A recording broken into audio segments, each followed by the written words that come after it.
Bagaimana menyikapi perbedaan pendapat antar ulama?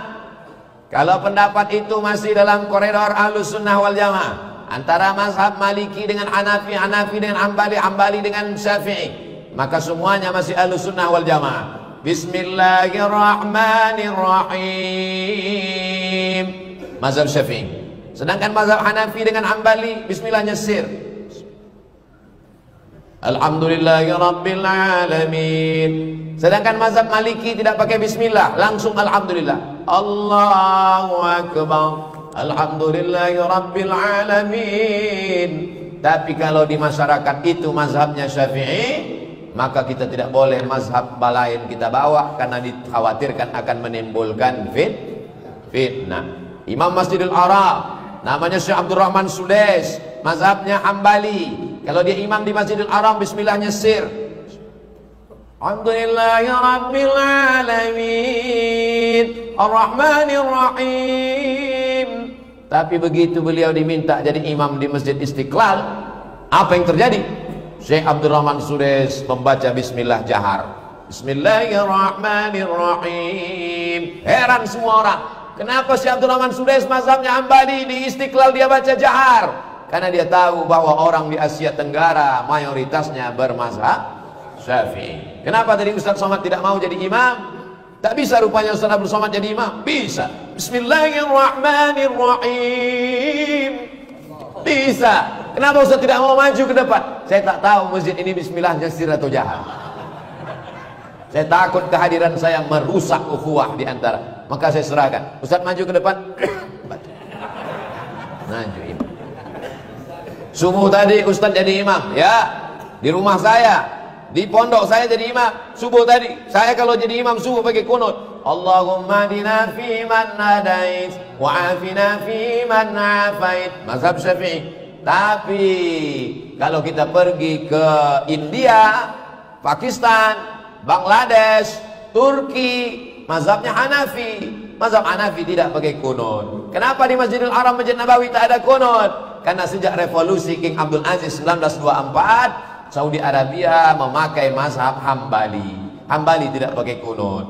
Ustaz di Maroko 2 tahun, ya. Maroko itu mazhabnya apa? Maliki. Mazhab Maliki pakai kunut, pakai. Tapi kunutnya sebelum rukuk. Bismillahirrahmanirrahim. Qul wallahu ahadun Allahus samad lam yalid wa lam yulad wa lam yakul lahu kufuwan ahad. Sebelum rukuk baca kunut. Kunutnya enggak bunyi.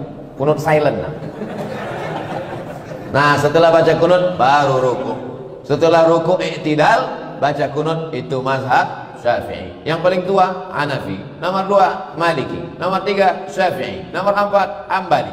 Yang berkunut Maliki dengan Syafi'i. Yang tak berkunut Hanafi dengan Hambali. Yang berkunut Al-Maliki dengan Syafi'i. Antara Maliki dan Syafi'i pun ikhtilaf. Syafi'i setelah rukuk, Maliki sebelum rukuk. Tidak usah dipermasalahkan. Yang penting sholat. Tapi kalau ikhtilafnya di luar Ahlus Sunnah wal Jamaah, maka jangan diikuti. Ada teman saya, Pak Ustadz, gimana? Sholatnya pejam mata aja. Kau udah sholat tadi? Sudah. Kok nggak gerak? Ini namanya sholat batin. Kalau ada nanti yang sholat batin, diam aja, kasih tahu sama istrinya di rumah, jangan kasih suamimu makan. Nanti kalau dia marah, nasi mana? Nasi batin, Mas. Mana ada? Laqad kana lakum fi Rasulillah uswatun hasanah. Nabi Muhammad SAW tidak pernah meninggalkan sholat berjamaah 5 waktu di masjid.